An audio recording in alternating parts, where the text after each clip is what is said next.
Thank you for joining us live here on this early Monday morning. The time is now 12:04. I'm meteorologist Dorien, and we do want to hop right into the latest update provided by the National Hurricane Center. This is the latest outlook on Hurricane Debby, and as we switch over, okay, here we go.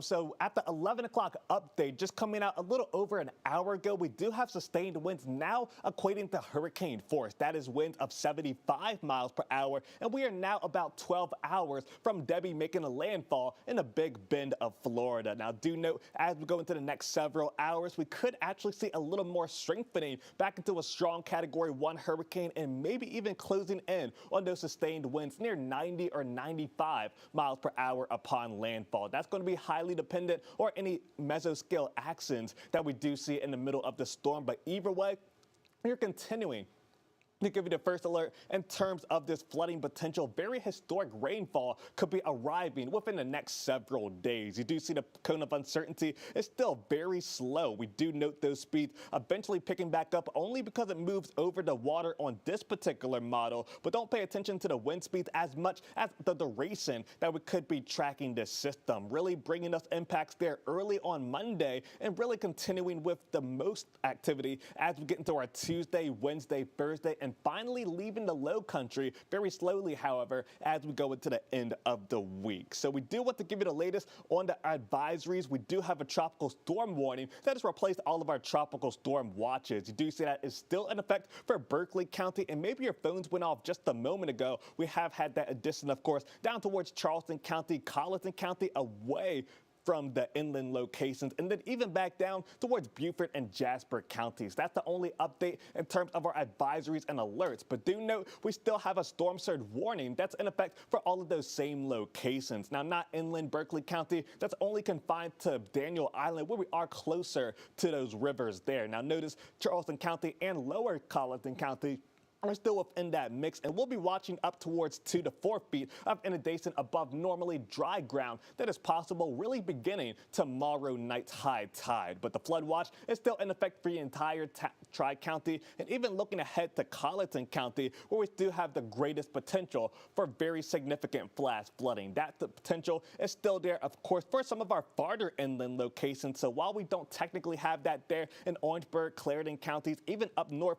towards Williamsburg and Georgetown counties, we could still see some very significant rainfall for those locations. The flood outlook is still very high, and notice as we get into our Tuesday and Wednesday, we're still outlined within a high risk of excessive rainfall, and we could easily pick up several inches of rain on each and every day. But I do want to take a quick look at live radar. We still have some downpours that are approaching the coastline now. That's only aiding in the rainfall that we'll see in the coming days, but the bulk of our heavy rainfall in association with Debby is actually still off the coastline. Much of that activity you'll begin to see early on Monday morning. And do note, we could see some localized downpours. I think will be a very similar texture to the activity that we have right now. But either way, we'll still get some more dry time, at least into the early morning and afternoon hours, maybe 1 or 2 areas where we do see some sprinkles. But after that, we are really tracking the bulk of the heavy rainfall starting in the late evening hours. I do think if you have any last minute plans or any last minute preparations rather, we could see some rainfall, not too heavy in nature to start, but that heavy intense rain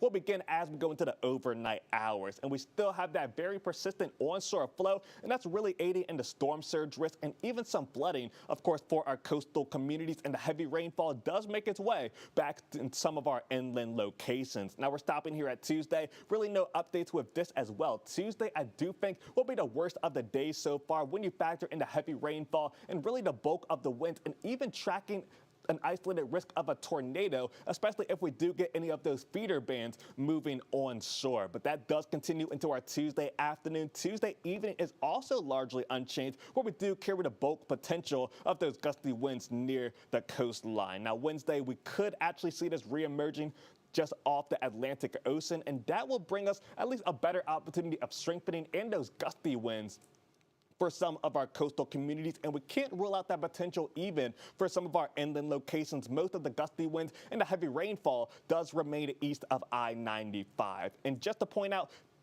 what it looks like for our wind gusts. Do note we could still see some breezy conditions in the morning. Those winds will be gusting below tropical storm force. So while we do have tropical storm warnings, we won't see those tropical storm force winds at least for another day or day and a half. You do see winds do pick back up between 20 and 30 miles per hour as we get into the afternoon and evening hours. But for a place like King Street and Manning, most of the day should actually be on a calmer note with winds staying below 20 miles per hour. But the winds really begin to pick back up going to Monday night, and Tuesday and Wednesday I do think will also be the breeziest. So this is also correlated with the possibility of spotty power outages. So now is certainly the time to prepare and make sure that all of your devices are charged tonight and tomorrow. But that wind does continue to pick back up, and it will be highly dependent on the track of the system. If it moves offshore, maybe some of these winds could be a little bit stronger, but not necessarily for places like Orangeburg and Manning. So still tracking exactly the location of this system will be very important moving forward, but I do think we carry a good potential of those very gusty winds, even tropical storm force winds that we can't rule out for some of our inland locations, especially later in the day on Wednesday and Thursday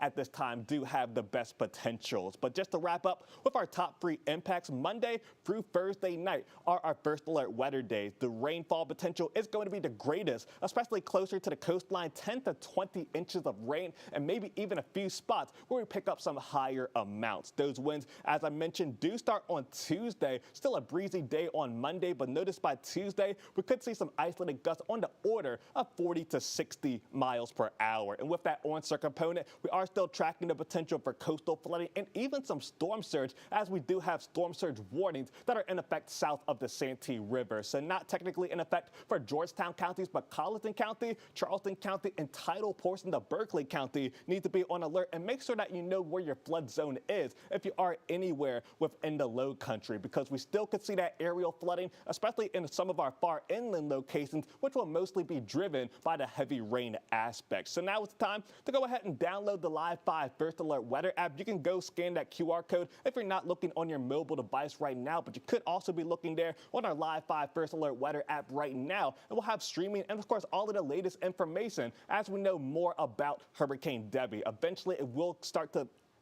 simmer back down towards a tropical storm and possibly even a tropical depression, depending on how long it stays over land. But we'll have all of the latest details, of course, starting at 4:30 in the morning. We do have meteorologist Joey Sovine, traffic anchor Abby Walton, and throughout the day, we'll see our entire team of meteorologists here. Stephanie Sign, Chris Holtzman, and all of us will be here to give you the first alert in terms of Hurricane Debby. But for right now, I'm meteorologist Dorien Miner. Hope you have a great night and have a great week on purpose.